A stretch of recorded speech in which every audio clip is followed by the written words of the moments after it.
자, 안녕하세요. 오늘 말씀은 요한계시록 3장 7절부터 13절까지 말씀입니다. 이제 보여주는 화면을 잘 보시고 이걸 딱 화면을 멈춰야 됩니다. 화면을 멈추고 한번 읽고 다시 돌아오는 거예요. 안녕!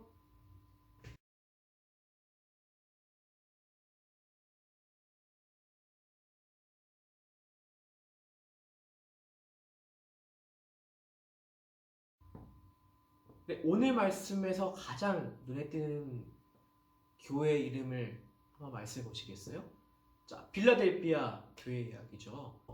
오늘 이 말씀을 쓴 사람은 사도 요한입니다.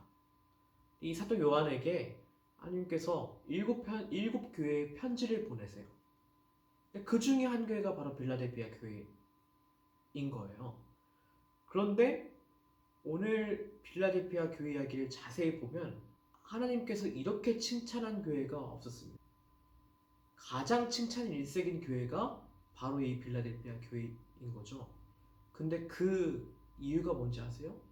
인내였어요, 인내. 끝까지 인내했던 교회가 빌라델피아 교회였습니다. 근데 빌라델피아 교회가요, 큰 교회도 아니었어요. 규모가 컸다는 이야기도 안 나오고 무슨 멋지고 유명 인사가 거기에 출석했던 교회도 아니었고 어떤 프로그램을 잘해서 그 프로그램 때문에 그 프로그램 하면 이 교회라고 했던 교회도 아니었어요. 근데 그렇게 칭찬받을 만한 이유가 뭐였냐면 어려운 시기에 인내했다는 거예요. 근데 왜 인내가 그렇게 칭찬을 받을까요?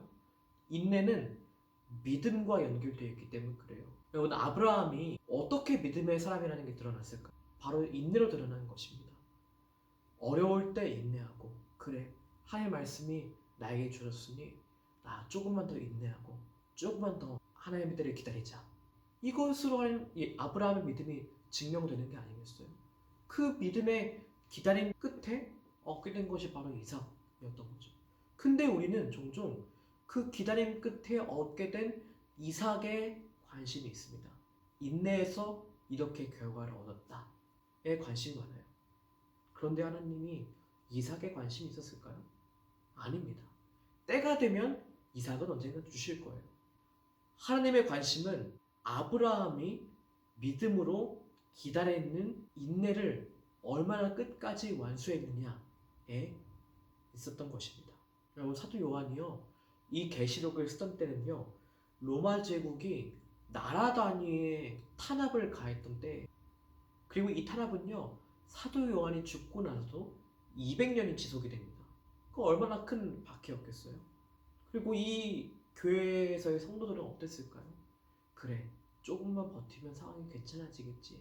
조금만 버티면 상황이 나아지겠지. 이 정도가 아니었다니까요. 이 인내가 어려운 이유 중에 하나는 뭐냐면 우리가 늘 인내의 결과에 관심을 두고 있기 때문에 그래요. 그렇게 인내했더니 성적이 오르더라. 그렇게 인내했더니 친구와의 관계가 달라졌더라. 근데요, 우리가 결과만 바라보면 인내가 참 어렵습니다. 변하겠지 했는데 안 변하니까 그게 문제인 거예요. 오늘 말씀 10절 한번 보겠습니다. 10절 말씀이 이렇게 되어 있습니다. 인내하라는 내 말을 내가 지켰으니 온 세상이 닥쳐올 시험을 받을 때 나도 너를 지켜주겠다. 시험은 땅 위에 사는 사람들을 시험하려고 닥치는 것이다 라고 말씀합니다. 하나님께서 되게 웃긴데요, 시험을 면하게 해주겠다고 이야기해주지 않습니다. 온 시험을 받을 때 빌라델피아 교회도 같이 시험을 받을 텐데 하나님은 그 시험을 통과할 수 있는 더 큰 인내를 주시겠다고 말씀하는 거예요. 오늘 12절 말씀 같이 보겠습니다. 오늘 12절 말씀은 여러분들이 읽어야 돼요. PPT에 되어져 있는 걸 한번 같이 읽어보겠습니다.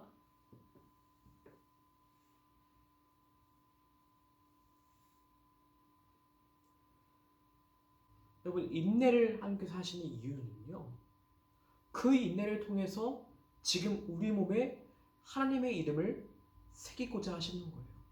그래서 누가 봐도 저 사람은 지금 하나님이 함께 하시는 사람이구나. 저 인내하는 모습을 통해서 하나님께서 함께 하시는 사람이구나 라는 것을 느낄 수 있는 거예요. 자, 요셉을 보세요. 요셉은요, 얼핏 보기에는 애굽의 총리로 승진하고 또 애굽을 먹여 살리고 그 주변 국가를 먹여 살리는 굉장히 큰 일에 쓰임 받은 사람이라고 많이 생각을 합니다. 근데 그의 인생을 한번 자세히 보세요. 17살에 노예로 팔려가서 30살에 총리가 되었으니 그의 인생은 13년 동안 어둠의 어둠뿐인 인생을 살게 됩니다. 형제들의 미움을 받아서 노예로 팔려가게 됩니다. 노예로 팔려가서 10년 동안의 노예 생활을 하게 되죠. 그래서 겨우겨우 버텨내서 보디발의 신임을 얻는가 싶더니 보디발의 아내로부터 누명을 씌워지게 되고 감옥에 갇히게 됩니다. 감옥에서 3년 동안 이제 버티게 되죠. 근데 그 인생을 보면 내리막길인 거예요. 요셉의 인생이 참 비참하죠. 근데 통일하게 그 말씀 가운데 선포하고 있는 말씀이 뭐예요? 요셉의 그 일하는 가운데, 요셉의 그 행동 하나하나 가운데 하나님께서 함께 하셨다. 그리고 그 함께 하신 것을 모든 사람들이 느끼고 봤던 거예요. 아, 지금 요셉의 몸에는 하나님의 이름이 새겨져 있구나. 아, 저 요셉은 누가 봐도 하나님이 함께 하시는구나 라는 걸 느꼈던 거예요. 여러분, 이 인내의 시간이요, 그냥 하나님께서 우리에게를 방치하시는 시간이 아니라 하나님이 우리를 더 세워가지고 이 인내의 기간을 통해서 다른 사람에게 나는 하나님 믿는 사람이구나 라는 거를 전할 수 있는 시간이구나 라는 걸 느끼게 되는 여러분 되시기를 간절히 바라겠습니다. 그렇게 될 때 너 참 인내 잘했다 라고 칭찬받는 빌라델피아 교회과 같은 여러분 되시기를 간절히 바라겠습니다.